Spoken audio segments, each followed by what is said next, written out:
Welcome to the No Quit Living podcast. Our primary objective is to motivate and inspire our listeners to never quit. The reality of life is simple. We all fall. We all fail. At times, we get knocked down. The question is, do we get back up?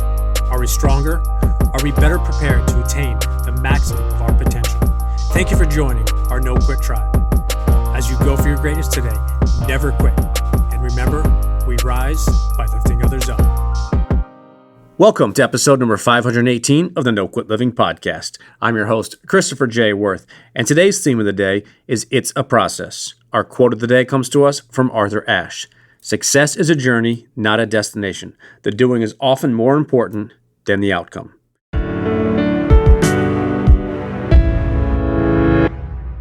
If you are looking to finish your 2024 year off strong, we invite you to be a part of our 71-day challenge. You can head on over to 71daychallenge.com. It's a fun and easy challenge with daily motivational text messages and a free weekly live Zoom call, and you'll be part of an accountability community where we are encouraging, supporting each other, but also challenging each other by holding our feet to the fire.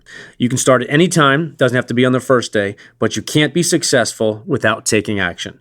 Take action today and join our 71-day challenge. I really enjoyed speaking with our guest today. We discussed planners, sports, coaching, and life in general. Make sure you grab a pen and a paper so you can write down some of what Dan Rigby has to share with us.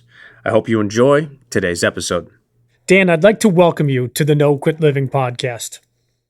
Chris, thanks for having me, man. I'm excited to be here and excited to get into some good content. I appreciate it. We definitely will have some good content, a lot of similarities in what we do and backgrounds. First question I ask everybody is, are you ready to positively impact at least one person today? I love that. Yeah, I mean, I think that's the mission possible life when you live a mission possible life, and if you can change the world for one person, then you've had a day well completed. So I'm looking forward to that. I could not agree more. The whole theme and mission and message of our podcast is to inspire our listeners to never give up. And I was curious if you yourself have either a no quit story or perhaps a challenging time where you could have given up or given in, but you didn't. Wow, I could rattle off story after story, but for the sake of your listeners, I wouldn't want to bore them.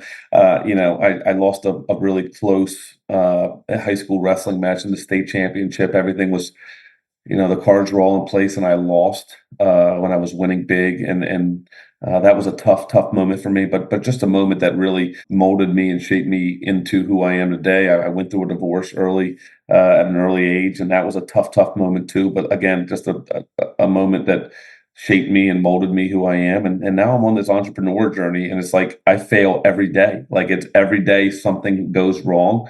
Today I've been talking to my developers overseas, and why isn't this done and why isn't this done? The business, it's like every day there's a challenge, and I've learned to love those. You just prepare yourself to embrace that challenge. And so the more I live, the more no quit I have in me. And, that's exciting, I think. I don't think anybody's ever prefaced it that way. The more I live, the more no quit I have in me. But back to something you said, it really interesting because it resonates with me, and I'm sure a lot of our listeners, the idea of failing every day. And I think when people hear that word fail or failure, I think sometimes it's that gray where people sometimes assume, well, does that mean you enjoy failure and you want to fail? And I always say absolutely not. And I embrace failure because it's the best learning tool and it's your best teacher, I feel. But I still want to win. I'm an unbelievably competitive person, former athlete, former coach, but it's how do you deal with that failure? How do you embrace it? And I loved how you said that piece about it, because it is an interesting journey, especially being an entrepreneur, but life in general is we fail all the time. But the question and the unknown always is, what do we do with that failure? Yeah. So it's funny. Early in my life and even early in my coaching career and teaching career, I didn't look at failure the same way, right? I looked at it as a negative and oh man, what do I do? And now I'm like, okay, how do I learn, right? When I fail now, I'm like, well, I'm going to learn from this and I'm going to get better. And I know that sounds cliche and silly, but every time something happens to me, I always come out on the other side a little bit better most of the time. And so I always just look at the failures as almost just a growing stage. And that are listening are probably like, this guy's full of crap.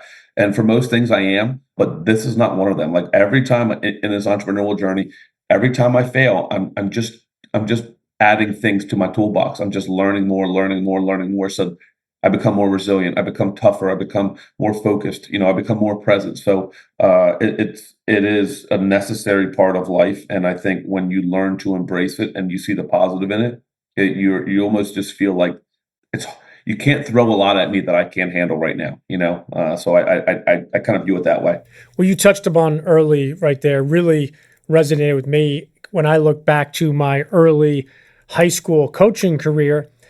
I looked at losses very black and white in regards to a win or a loss. And I think I wouldn't want to do a lot of things differently in life, but I wish I knew then what I knew now in regards to looking at those losses and those quote unquote failures. And the reason I say that is, as I said before, I still want to win. I'm still unbelievably competitive, but I took those losses really hard, and not in any way do I mean other people don't, but I looked at it from that black and white of we got outscored, we didn't win the game, and then I'd either watch the film again that night one or two times, or I'd replay certain things in my mind.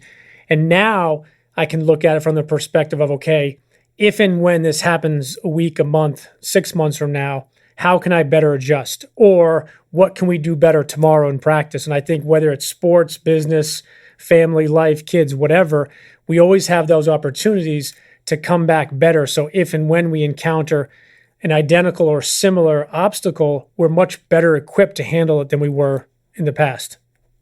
Yeah, I think two things really stuck out here for me, and every podcast that I'm on and interview that I kind of do, I always go back to this. When I understood a process-driven mindset, I became a significantly better coach. And in one moment in particular, I was a second-year head coach. I took over for a guy who was kind of a legend at the school. He and I couldn't be more different than one another. Like, we didn't agree on a lot. We didn't always get along. It was weird. And I took his program and I ran it into the ground. I knew I needed to change some things to work for me, but that's hard. That's really hard when you're 22 years old to take over for a legend and then rip it apart and everybody's second guessing you. And I remember sitting in my driveway after a really tough loss to a team that nobody else ever lost to. Like, this team hadn't lost to them in like 25 years. And I just broke down in tears because it was the first time I ever really questioned what I was doing. And I called this guy and he gave me some really good advice. And from that point on, I always listened to him a little bit differently. He said, Dan, this team will take on your identity in the next year. It's a process. You're rebuilding. They'll start looking more like you. They'll start talking more like you. They'll have your work ethic. It's just a process. You have to rebuild it the way that you want to. And when I walked in the house that night, I felt like a new man. I'm like, all right, I believe him. I trust him. The process was really important. It did not excuse our awful performance and terrible show of wrestling skill that night. Like, nobody lost this team, but it was in that moment where I started being like, yep, this is not going to happen overnight. Things happen. This is a building. And he was right. He was 100% right. We ended up having a better record the next year. We rattled off back-to-back state championships. And they took on my identity. But I wanted it here. I wanted it now. And I needed to go through it to grow through it. And he helped me see that. So hugely important for me in my journey. I love how you just said that, because the reality is, win, loss, good or bad, we all go through it. The unknown and the question is, do we grow through it? Do we grow from it? And I can honestly say, just looking back at my coaching and playing career, there were times when I didn't grow through certain things. I went through it, and especially in basketball, you have a game next night, 2 nights later, so it's continuous of going through it. But there were definitely some times when I look back at it now, and I don't look back at it from woe is me, coulda, shoulda, woulda. I look back at it now of, if and when I encounter that, I'm going to be better equipped moving forward. Wanted to ask you if you wouldn't mind just telling our listeners a little bit about who you are and what you're doing today. Yeah, so I am a public school PE teacher. I spent my first 5 years in special education. The last 8 years, I've been a PE teacher. I was a wrestling coach from the minute I got out of high school. I started coaching wrestling at 18 years old at a high school level. I took over a program at 21 years old. I didn't know what I didn't know. And then I coached wrestling for head coaching for the next 14 years. We were able to win a couple state championships and have some good success. I stepped away from coaching 2 years ago, and you know this, like once you coach, you never really get away from it. So I've just changed the way that I coach now. I took a lot of the culture based things that I did as a wrestling coach, and now I was implementing them with different sports teams in my school, different programs in my school. Coaches would say, "Hey, can you run a book club for us like you did for your wrestlers?" And I did that, and then I just kind of entered this world of entrepreneurial spirit, and I built a planner specifically for student athletes, much like yours. And I've just, over the last 8 months, just had the ability to kind of travel around to different schools and different places and talk about the power of habits and routines and mindset and culture and all these great things. So although I'm not coaching anymore, I'm still coaching, you know. I love how you worded that, because I think it's something that many of us have in us, that different coaching, and it can go from an athletic coach, it can be a business coach, it could be a fitness coach. There's so many different realms, but when you have those system routines and habits and the way you do things, it's easily transferable to different areas in life. So yes, right now you're not quote unquote coaching somebody on the mat in the wrestling room or for the wrestling team, but you are coaching in your own realm. Want to pause your planner for a second, because I do want to touch on it, but I want to ask a somewhat selfish question because you prefaced it for our listeners. So you mentioned a book club that you had for your wrestling team. And I want to ask, because it's something that I've seen the value in a lot of the teams that I've had the opportunity to work with, but also some of the coaches that I've got a chance to meet, they have different type of book clubs. So maybe for a listener or a coach or even a parent that's thinking about some type of book club, wanted to ask maybe if you have a suggestion on the best way to start a book club. Yeah, so it's funny. When I first got hired at the school that I'm currently at, I knew that our program kind of needed some leadership qualities and some leadership training. And so what I did is I implemented a school-wide athletics leadership seminar over the summer. We met 7 or 8 times. I had 60 kids involved, but it was really random and sporadic and all over the place. Like we didn't really have a true vision and methodology in what we were doing. Fast forward a year later, and I said, let me start this with just my team.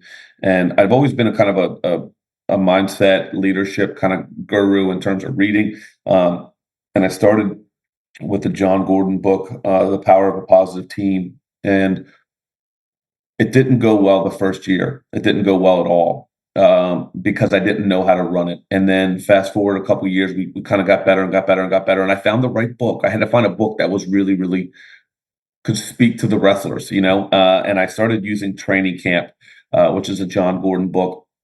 And what I did is I took 4 athletes and I met with them all summer long for 8 weeks, once a week, and I bought them breakfast.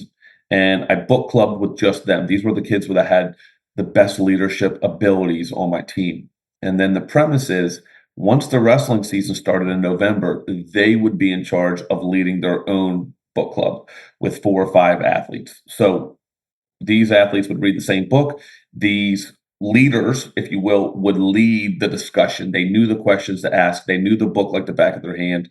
And it was like multi-beneficial, right? So the athletes who were kind of the group mates were just learning the knowledge of the book, but these leaders were starting to take on a little bit of a leadership role themselves, and they were, you know, kind of training the group. They were training. I had trained the trainer, and now they were kind of presenting to their group. So we did that for the wrestling team, and it was fantastic. And then other teams saw it and asked us to do it prior to school starting in the fall. We were supposed to only go 8 weeks. The kids asked to go another 8 weeks with another book. So I think for a couple things that are really important. Number one, young student athletes don't know what they don't know. They all say they don't like to read. You got to find them a book that they will like to read. Number two, you got to make it cool, right? So we would have donuts and coffee, or we'd have breakfast. You got to get kids to come in at 6 a.m. in the morning is not easy, especially when you ask them to read a book. And then you have to keep community during the times that you're not together. So we had a group chat where we would say things like this: one of the books we talked about was all culture based. Anytime you see something culture based in society, whether it's on TV, whether it's on a podcast, whether it's on a drop in the chat, drop it in the chat. This was just about the time that Derek Jeter's The Captain was coming out. And so a lot of them were watching this and The Last Dance. And so what we really wanted to do was open their eyes that this stuff is everywhere. And when your lens changes, you see it everywhere. And when you see it everywhere, you start to change. So those were a couple of things. Had to make it cool, had to make it, they had to want to be there. And then I had to keep it going outside of that club. And I think that was probably the most important thing. That was a long answer to your question, but all necessary things. Well, it was a detailed answer, but it's really important because it's not about instant success. And what you said to start off that answer was that the first year it didn't go well. And that to me is the epitome of success, failure, and learning from it. So you easily could have just said, you know what? It's not going to work. I'm not going to do it, which I think a lot of us do in many different areas of our life when something doesn't happen right away, and especially with social media and this instant gratification. But then the next perspective is you made it fun. And I love what you said in regards to find a book that will be interesting. And each kid, has different books that sits well versus others that maybe they don't really enjoy. And that's one of the things that I always enjoy about different type of book clubs or different groups, because most kids want to learn. The question is, are they willing to find that book that intrigues them and interests them? And I think the reality is that you have to find that book. And sometimes it's a book or two until you find it. Sometimes it's immediate. But I love how you talked about making it fun, because when things are chore-like, and I say this all the time with my clients, when something is a chore, you don't want to do it. So whether that's school, whether that's an actual chore, whether it's studying for something in your professional life, when it's more chore-like than it is enjoyable, the likelihood of you continuing to do it and then want to do it significantly diminishes. Yeah, let me just change the narrative here a little bit. I spoke with two young coaches the other day, and I said, how can you get your athletes to do, and I knew the answer, how can you get your athletes to do more off-season stuff? They said, oh, they don't want to do it. And I said, exactly, they don't want to do it. They don't want to come to things. So, early in my coaching career, I'm like, well, if I want my athletes to go to a wrestling tournament in June and we live 35, 40 minutes from the beach, which of the two are they going to choose? Sitting in a nasty gym all day and wrestling, or go to the beach with their friends? I had to change the event to make it worthwhile for them. So what did we do? We started going to tournaments where there was a water park attached to it, or where there was an amusement park, or where there was a beach. And we would go wrestle for 2 days, and we prepare for this for 4 or 5 weeks. And then like the last day, we're running around the water park, we're at the beach, we're just having a blast. And because it was an event and it was exciting and it was team building. So I had to dangle that carrot a little bit to get what I wanted as a coach, because they didn't know those 4 or 5 weeks preparing for this tournament was where the real success was. They were just tricked into it, and they believed it. And the next thing you know, they're having a lot of success, and they say, "Oh, I got it now. I got it now." So it's the same in everything that we do. If it's a chore, it doesn't feel good. But if it's something that you want to do, if it's a priority to you, you're excited about it, you're going to give it a lot more time and energy. And that's the name of the game with coaching youth and coaching anybody, I think so. And I think it correlates to the professional world as well, whether it's in an academic setting or a corporate space. When all you're doing is go, go, go, work, work, work, eventually gets to the point where it's that grind. And I forget who I initially heard it, but the definition of grind, there's nothing shiny and sexy about grinding. It's just, churning it. And when you're doing that all the time, again, it becomes more chore-like. And I love how you said, make it fun and you go out and enjoy it, because in life, I believe you're supposed to work incredibly hard, and you're also supposed to enjoy the fruits of your labor. And I think, especially in sports, I think some coaches, and I know I was probably guilty myself, is that fine line between work, work, work, work, work, and have some fun. I was along the lines of, when I first started, it was like, all right, once we win and we win everything, then it's fun. And yes, it's more fun to win than lose, but it's also fun to win in that game, arena, field, court, or rink, but also have some fun outside of it as well, as opposed to just going 24/7, 365. Yeah, I think two things there. Again, we have to recognize that for most student athletes, like this is really about an experience for them. The higher level you go, it's about those types of things. Like, what's my opportunity next? Like, am I going to be able to play at the college level? Am I going to be able to be drafted in the pros? But for 90% of these kids, 95% of these kids, this is about an experience. And so, as coaches, it's our job to make that experience beneficial and exciting, and not like everything's warm and fuzzy, like put some self-created difficulty in there. But I also think, and I actually just spoke to one of the teams we work with is they just won a state wrestling championship the other night, and this was this coach's first state championship. And so I messaged him earlier today, and I said, "Hey, listen, from a guy who's done it and a guy who didn't do it well, no matter what you do tonight, you need to stop and you need to look around and you need to be where your feet are for 5 or 10 minutes and enjoy the experience, because this is what it's all about. Like, the culmination of this was all your hard work, and you need to just take it in and enjoy it, because sometimes we get so caught up in the grind that we forget to say, there's a lot of value in this, and there's a lot of people who helped me get here, and there's a lot of just positive stuff I need to be very mindful of in the moment." And I think for if I could give one piece of advice to younger coaches, they'd be like, man, take some time to really enjoy the experience and don't get so caught up in the grind all the time, because you miss the beauty of it, you know? That reminds me of a famous Nick Saban story. I think it was 2 national championships ago when his team's in the locker room. They're all celebrating literally 30 minutes after the national championship, and he's in a side office on the phone with recruits, with commits. And I want to be clear, in no way am I saying the opposite, where it's, joy, whether it's an hour, a week, 5 months off. But I think we live in that zero or nothing, all or nothing, 0-100 world, where there is that some place in the middle, and in no way do I know what Nick Saban's going through, and I'm not going to equate my success coaching to his, but there is that perspective of, okay, are you able to take your foot off the gas a little bit? Now, again, 0-100, it doesn't mean take your foot off the gas, get out of the car, let it just, careen for the next, 2 months. But I wonder if 5, 10, 15, 20 years from now, if Nick Saban could go back and say, hey, would you have rather, enjoyed taking 5 or 10 minutes here and there? But going back to your planner, and I want to ask you to touch on the name of it and why you named it that, because I think I know, but I'm not 100% sure. Yeah. So the planner we created is called Win the Day. And I think for me, the rationale behind Win the Day was that we're so big picture, and high school age, middle school age, college age athletes are so big picture that they lose sight of the little micro habits and the little things that make up the big picture. And for me, it's like, if I could have said win the moment, I could have called it win the moment, win the second, win the minute, win the hour. But it was really just like, we don't have to have it all figured out today. Let's just focus on today. Let's literally just win today.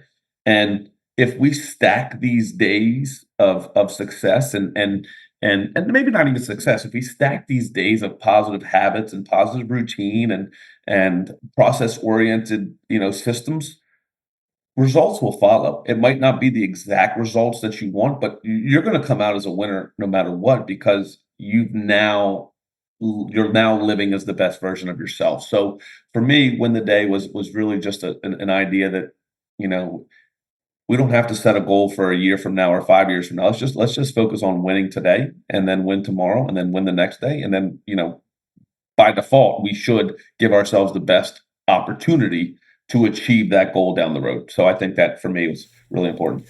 I was pretty sure you and I are on the same page, but it's something that I talk about all the time, which is reverse engineering something. Yes, whether it's a championship, a big sale, a merger, whatever that end result is, that should always be on your forefront, should always be present, whether it's, affirmations type thing, whether it's a visualization of it, but then it's, what do you do every day to get there? And I always talk about this with teams is, I don't know a single team that won a championship in their first practice of the season.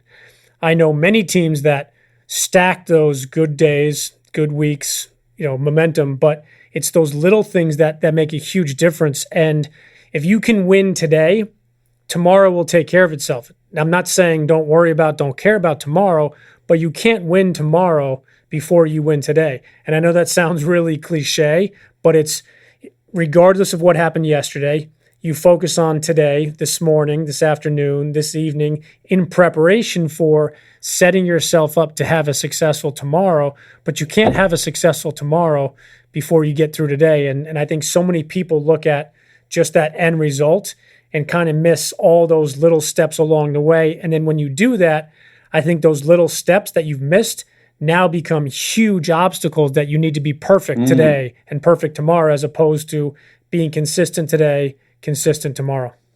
Yeah, I think I say this a lot, like little habits, good or bad, create either big letdowns or big successes. Like if you have a lot of little bad habits, you're going to get a big letdown at the end. But if you have a lot of really good little habits, you're going to get a big success at the end. And I think that's important. And I always quote this, and I always screw it up. One of the books I like the old fables or whatever, is like the mole, the boy, and the horse or something like that. And the boy and the horse get lost in this really dense forest together, and the horse says to the boy, he's like, the boy says, "I can't find my way out. I can't see my way out. I have no idea how we're going to get there."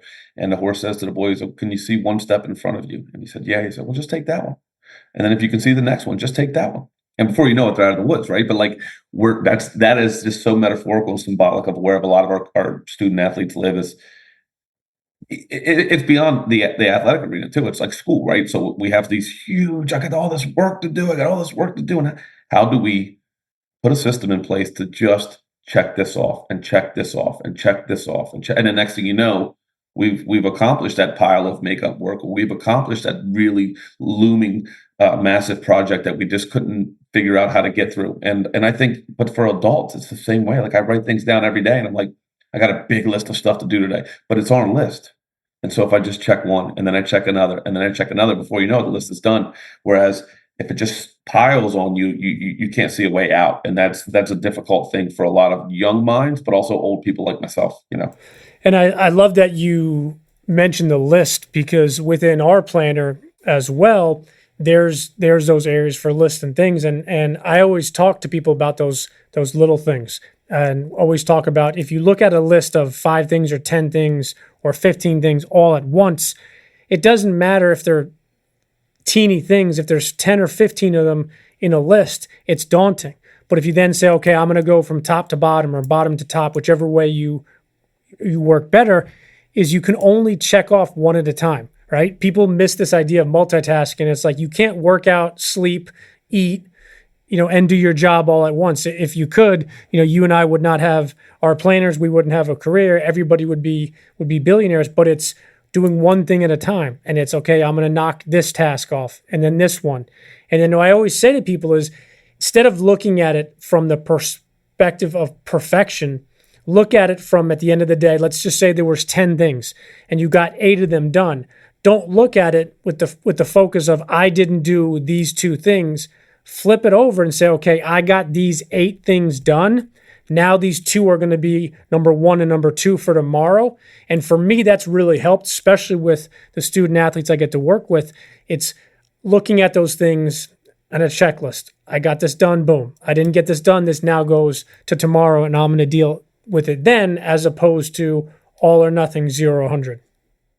I love that. And I think for a lot of the student athletes, and I'm sure you can resonate with this, a lot of the student athletes that we work with, this is like the first time that they've done something like this, man. It's a learning process. Like and they expect, okay, I got this really cool planner, and it's just going to solve all my problems. And it doesn't. It helps. It's a tool, and you have to learn how to use. Like if I give you a hammer, it doesn't mean you can build a house.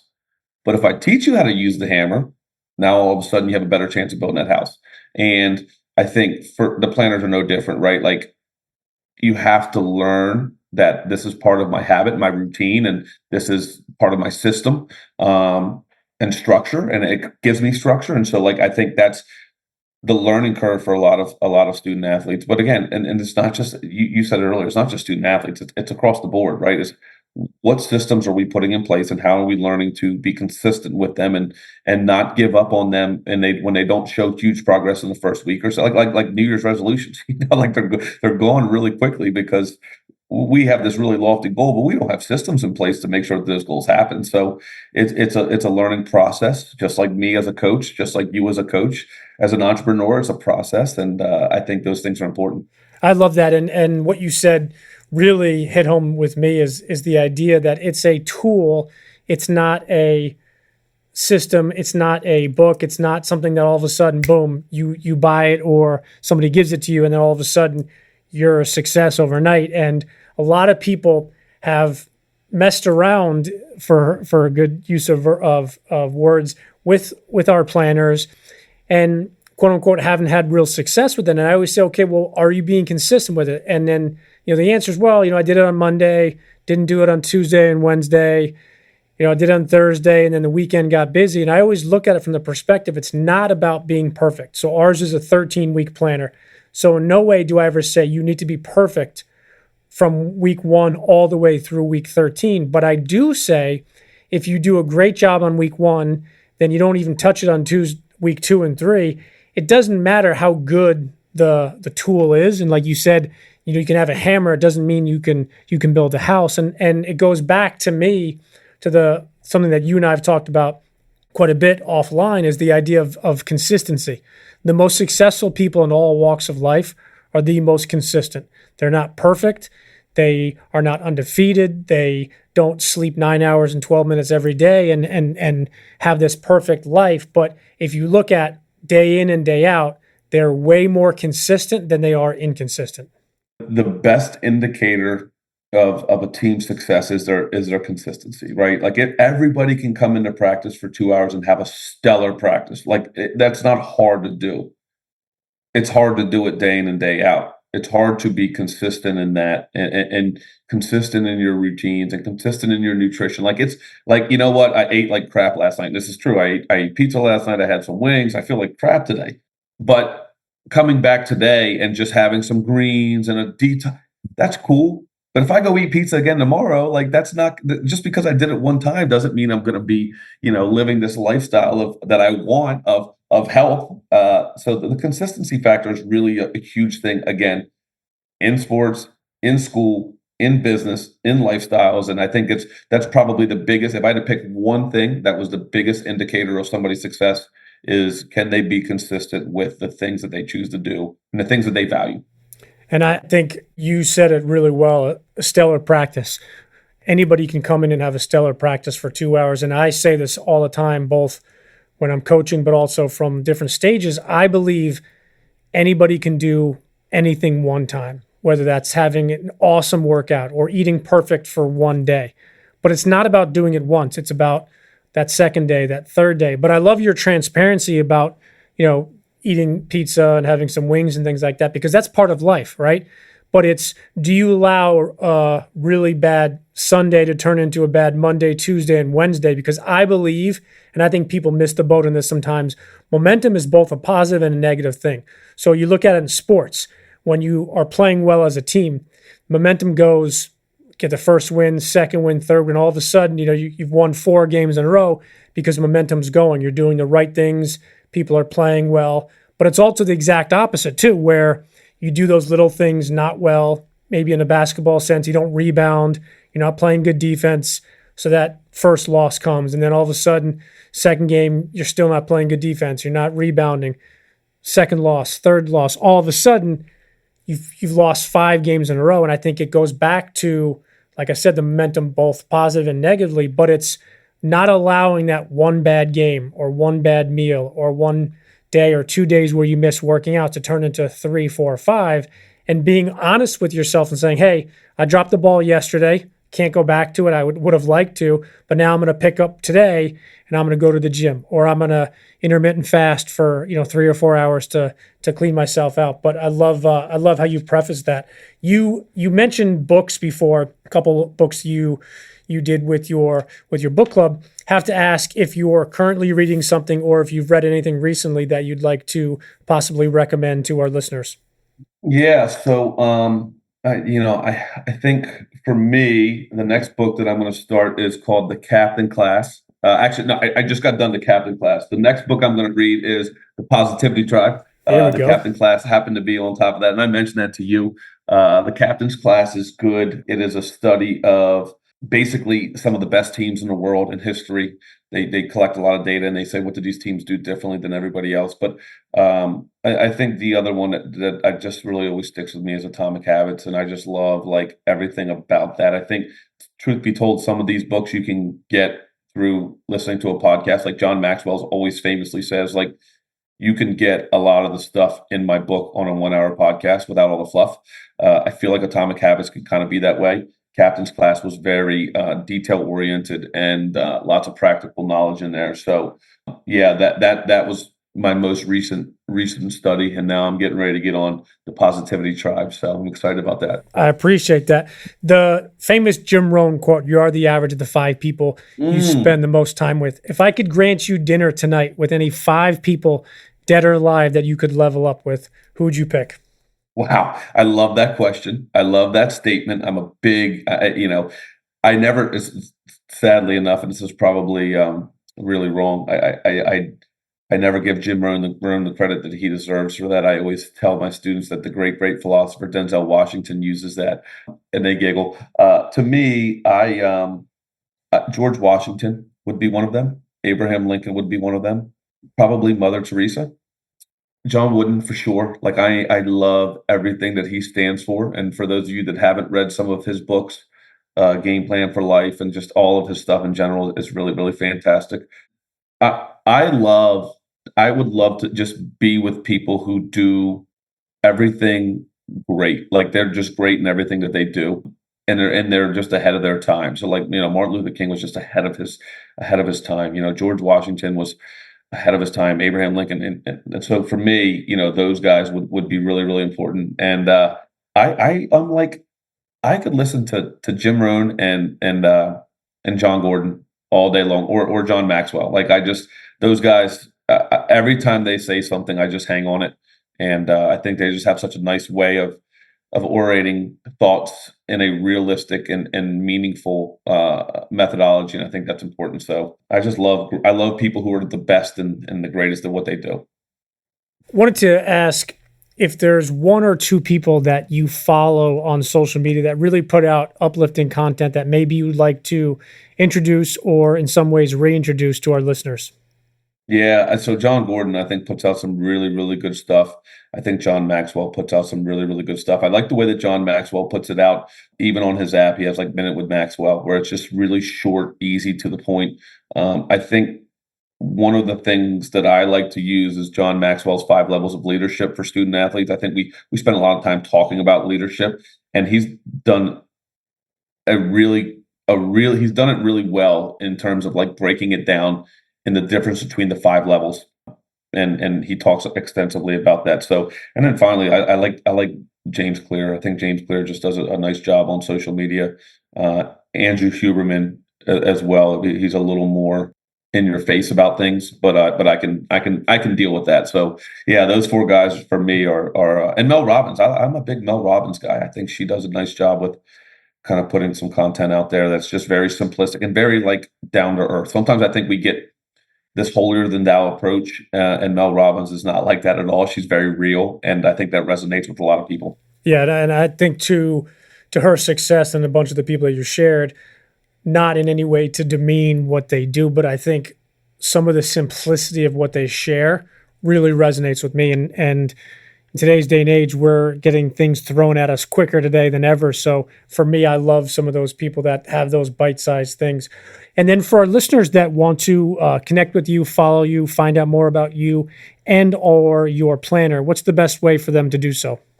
Yeah, so we're predominantly on Instagram at Win the Day Planner. Win the Day Planner. We're also on Twitter and TikTok. The TikTok world's a little bit new to me, so bear with me. Our content is not nearly as polished. Instagram's the best place to be, and Facebook at Win the Day Planner. But our website's also winthedayplanner.com. We're in the middle of kind of a reboot where we're launching an app this week. So our website's kind of getting overhauled. There's a little bit of some glitches in there right now, but that's where you can find all of our content. We have a video content library. We have access to our books and also our app. So winthedayplanner.com. And then the last question we have for you is the same question we ask everybody, is if you have some parting words you'd like to leave with our listeners today. Man, I think for me, it's just really about the journey. I think every person needs to really just focus on the journey and the process over the outcome. I think the real growth is in that. I think we get so caught up in wins and losses and not like if our journey is clear and positive, then we're winning. And I think that's probably the most meaningful thing that I think changed me was just focus on the process, and the wins will come. And if they don't, you're still winning because you're improving every day. So that's huge for me. I could not agree more. And I want to thank you for jumping on here. For our listeners, if you're going to buy a planner other than the Clear Planner, you definitely should check out Dan's planner, winthedayplanner.com. I really, really appreciate you being on here, and I know that we will connect again soon. Thanks, Chris. Thanks for having me. It was a pleasure.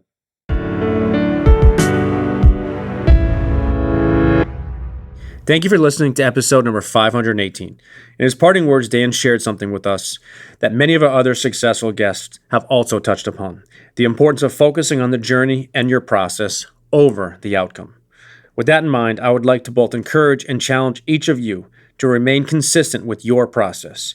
You might not be where you want to be right this moment, but if you quit on your process, you won't ever get there. Stay consistent, but stay true to your process. And remember, we rise by lifting others up. And lastly, to our listeners, thank you.